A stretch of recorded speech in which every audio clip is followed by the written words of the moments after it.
Welcome back ख़वातीन और हज़रात। Break से पहले हम बात कर रहे थे करप्शन से मुतालिक और कंटिन्यू करेंगे इसी मौजू पर। जनरल साहब, सब कहते हैं कि इस कौम का मिजाज जो है वो जमहूरी है, लेकिन मेरे ख्याल आप इससे एग्री नहीं करते। डिफाइंस और हुक्मदुली इस खित्ते का खासा है। नहीं तो इंडिया इस खित्ते में नहीं है, वहां डेमोक्रेसी चल रही है, वहां भी डिफाइंस है, हुक्मदुली मौजूद है, लेकिन डेमोक्रेसी तो वहां पे बड़ी बड़ी पावरफुल है, दुनिया की सबसे बड़ी डेमोक्रेसी। नहीं, ये बात ना बताएं इनको। भारत तो मरीख का हिस्सा है, वो तो इस बर्रे आज़म में है ही नहीं है। कम से कम एक बार तो इंडिया मार्शल लगता, एक बार भी नहीं लगा यार। हाँ, वैसे ये एक दिलचस्प बात है कि इंडिया में एक भी मार्शल लॉ नहीं लगा, तो उसकी दो वजूहात है। एक तो ये कि जमहूरियत पहले दिन से ही वहां पर अपनी जड़ें कायम कर चुकी है। दूसरा, इंडिया बहुत बड़ा मुल्क है, मार्शल लॉ कभी बहुत बड़े मुल्कों में नहीं आता। छोटे छोटे ममालिक होते हैं जो इजी टू मैनेज होते हैं। ज्यादा बड़ा मुल्क वो तो इंडिया जितनी मतलब 1.25 अरब आबादी, कौन सी फौज है जो 1.25 अरब आबादी को कंट्रोल करेगी? तो सर जी चाहे आधे घंटे के लिए आए जरूर। नहीं, आधे घंटे के लिए तो ऐसे ही मजाक वाली बात है। पाकिस्तान भी कोई छोटा मुल्क नहीं है, पाकिस्तान भी 5वां बड़ा मुल्क है दुनिया का, लेकिन अनफॉर्चुनेटली यहां पर 3-4 दफा ये तजुर्बा हो चुका है। और यही वजह है कि ये तजुर्बा कामयाब नहीं रहता। अगर पाकिस्तान छोटा सा मुल्क होता, एक जैसे हमारे सूबे हैं, छोटा सा सूबा होता कोई, तो मार्शल लॉ जो है शायद 70 साल तक चलता।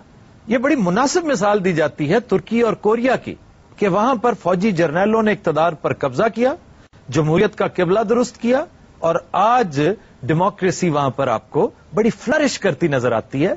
तो ये कहना बहुत आसान है कि हमारे यहां ये सब कुछ क्यों नहीं हुआ। आप यकीन कीजिए, अगर आप भी कोरिया जैसे होते तो अयूब खान का मार्शल लॉ आपको ठीक कर जाता, आपकी जमहूरियत का किबला और मईशत का किबला भी दुरुस्त कर जाता। ये मुल्क इतना बड़ा है कि मार्शल लॉ के बस का रोग नहीं है। फिर दूसरा ये कि ये एक फेडरेशन है, फेडरेशन में 4 मुख्तलिफ तरह के लोग रहते हैं। वहां पर इसको कायम रखने के लिए, इसको यकजा रखने के लिए पार्लिमानी जमहूरियत आपके आइन का हिस्सा इसीलिए कि वो नागजीर है, वरना इसमें कोई शक नहीं, बड़े आराम से वो तजुर्बा चलता और वो तजुर्बा कामयाब हो सकता था। ये तजुर्बा आज भी हुआ तो नाकाम होगा। आखिर क्या वजह है, मार्शल लॉ क्यों नहीं आता? हालात फिर से उसी नहज पे चल रहे हैं। आपको बेयकीनी और बेसबाती की कैफियत नजर आ रही है, लेकिन यकीन कीजिए मार्शल लॉ ना आना है ना आएगा, इसलिए कि मार्शल लॉ लगाने वालों को भी या फौजी डिक्टेटरशिप लाने वालों को भी इस बात की समझ है, और आपसे ज्यादा समझ है, कि ये अनमैनेजेबल मॉब बन जाता है। इसकी डेमोक्रेसी को फाइन ट्यून करने के लिए बहरहाल किसी हद तक किसी न किसी शक्ल में डंडे की जरूरत है, चाहे वो अदलिया का हो, चाहे वो फौज का हो, या अवाम का अपना हो। आइडियल तो ये था कि ये डंडा अवाम के पास होता, कि अगर आप मेरे मयार पे पूरे नहीं उतरे तो मैं नेक्स्ट टाइम आपको वोट हरगिज नहीं दूंगा। इससे बड़ा डंडा क्या होता है? क्यों जनरल साहब? ये आइडियल सिचुएशन है। अगर ये हो जाए तो रोना किस बात का है फिर? जी जनाब, आप कुछ कहना चाह रहे हैं? एस्टैब्लिशमेंट ने कभी भी सिविल लीडरशिप को आगे नहीं आने दिया। हमेशा जमहूरियत जब भी आई है उस पे इतने ज्यादा शब खून मारे गए हैं कि अवाम अपनी आवाज को तरक्की की राह तरफ लेके नहीं जा सके। जनरल साहब, आपकी तरफ इशारा है, बड़ा हाथ हौला रख के बात की है इन्होंने। आप लोग कॉल करते कि जो सिविलियन गवर्नमेंट है हमारी करप्ट है, आइए हमें बचाएं, फिर हम क्या करें?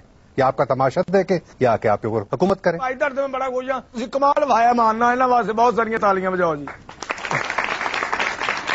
बहुत अच्छी गल तुसी की, लेकिन जनरल साहब ने फिर साडे ते पा दी कि तुसी आप हमें बुलाते हैं। मेरे कहने ते तुसी कभी महल्ले च नहीं आए। अवाम की बात हो रही है, आपकी बात नहीं हो रही।